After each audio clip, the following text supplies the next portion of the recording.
Hey guys, it's Right here. In this video, we're going to be doing another Splinter Cell Blacklist loadout video for the Spies vs. Mercs multiplayer. This one we're going to do the Spy Ghost loadout. This is a very popular loadout amongst Splinter Cell players. A few things may vary here and there that I'll go over when we go into the build, but basically you'll see a lot of spies using the ghost and the cloaking abilities to sneak up and get kills, and that's kind of what you're going to be doing with this build here for the most part. So let's go ahead and take a look at the build here. First thing, obviously, in the op suit, we're going to be go ahead and using the Ghillie Suit. Now, you want the Ghillie Suit to use that cloaking ability, which will last you about 8 seconds if you basically turn it on to the duration of it. It gives you about an 8 to 9 second charge time for that cloaking ability. Within that time, you'll be very hard to pick up by any enemies, mercenaries that are trying to see you. Now, they will be able to see you if they have RFD goggles or are right in your general immediate vicinity, so be wary of that. However, still, it's, you know, a lot of times by the time they'll see you, even with RFD, it might be too late because you're too close and we'll get an easy melee kill. So let's go ahead and take a look at the rest of the build here. Now, the headgear we're going to be running with is the infiltration helmet. Some spies like to go with the ghost helmet in this case because they don't want to be able to be seen by UAV drones primarily. However, I think I'd rather go with the extra stealth here that the infiltration helmet gives you, which means you can use your vision modes without worrying that you're going to be popping up on the RFD mode, which is a very popular one with the mercenaries. So that way, if you're hiding in a corner, you're hacking, you haven't turned on your cloak yet, and you have that charged up ready to go, and you see some mercenaries coming in, you can kind of use your vision mode to see where they're at, see where they're getting close to you, and then at the last moment, if you need to, hit your cloak and go in for a kill or an escape. So I just prefer the infiltration helmet with this build. It really seems to work better than the ghost helmet.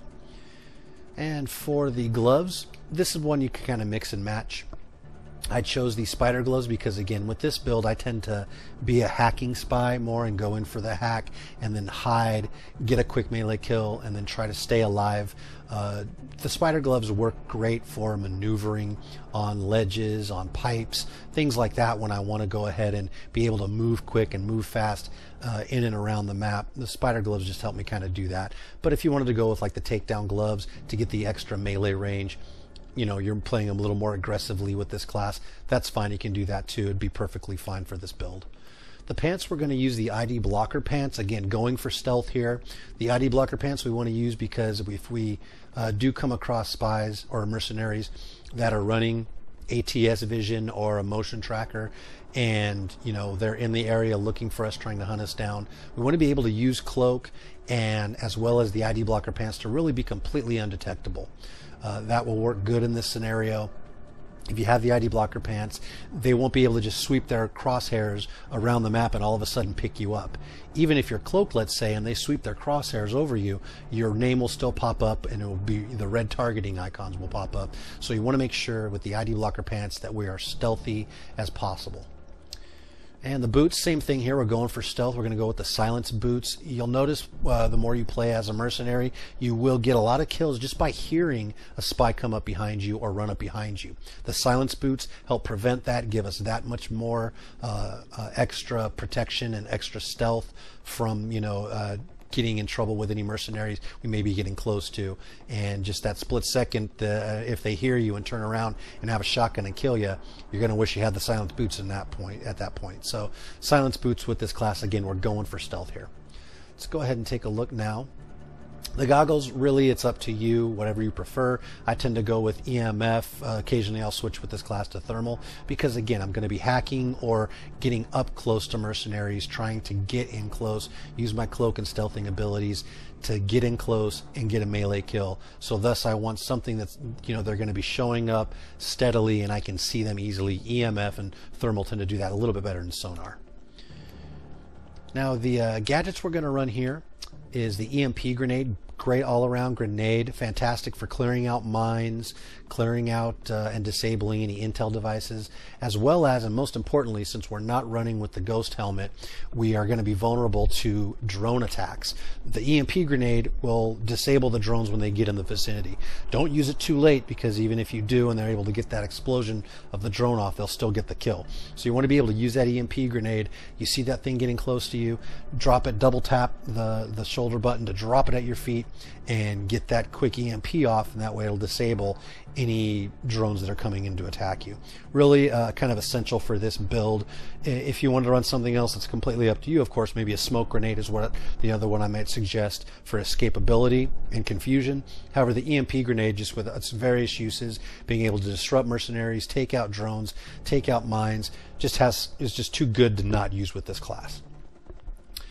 Now the pistol, it's your preference. I chose the SC-15 pistol. Great all-around pistol, fantastic up-close damage, couple headshots, works really well against mercenaries for getting kills and for causing disruption. If you do something like want to cause some confusion, a good tip is to, if you're hiding behind some sort of cover, shoot a couple shots at a mercenary. He'll see on his HUD which way those shots are coming from, and simple as that. Then you can press your cloaking ability, maneuver around to flank him as he goes to search for it, and usually get a melee kill that way. For our alternate weapon, we're using the stun crossbow. Now you can choose to use a submachine gun if you like. In this point, if you want to be, again, play more aggressive, I've fallen in love after using the stun crossbow enough. You get kind of used to it, you make your shots count, but when you hit a mercenary with it, you're then pretty much able to run up to him and get a melee kill. And in this case, since we're going to be hiding on ledges, hiding in corners, trying to hack consoles, we want to be able to, when we're getting those mercenaries pinching in on us, looking for us, to hit that quick stun, get that kill. Again, it works great if you're able to get one mercenary with a melee, point it at another mercenary, stun him, run up, get the quick double kill. Excellent scenario to use the stun crossbow in. So just an all-around great weapon, and I tend to use it with this class more. The more I use it, the more I like it. Well, guys, that's pretty much it for the build here, for the Spy Ghost build. I hope you enjoyed it. Again, a few things you can mix and match there and test out and see what you might like to run better, which you're more than, it's just kind of a basic build, basic scenario that you'll see a lot of Spies versus Mercenaries players use here. Without further ado, let's go ahead and get into the gameplay. Okay, so we're going to take a look at some video here. First, I'm going to start off with some video of me hacking a control point, and now this kind of is going to exhibit how you can use the RFD disruptor mask to where enemies won't see you. I have my EMF vision mode on pretty much this whole time, except when I get disrupted right here. But as you see, the enemies are getting close enough to where if they had RFD and I didn't have the RFD disruptor, they would see me, or at least get that little white box outline showing my location, basically giving me away in my little hiding spot here. But as it was, I was able to kind of keep away from them, hide from them, because I have the RFD disruptor on. That's why it's important to really run that with this class, so you can use your vision mode, see where the enemies are at. So if you need to make an escape or get a flanking position to get a kill, you can do that. Here I'm being a little more aggressive. Same thing. I'm hacking here down underground. I have a guy with a disruptor coming in, but they're not really able to really spot me or see me. I'm not using my cloak for the most part at this time, so I'm able to use my vision mode, kind of get into a position where I can get kills here and stay alive with the hack. And that's kind of what I'm doing in these two videos here, the one you just previously saw and this one right here. I'm basically using the RFD disruptor to where I can use my vision mode and not be seen by the enemy. So it's something you really want to run with this class as you use a cloak and try to stay stealthy and hidden and use those abilities. That's kind of what you see here as I complete this hack.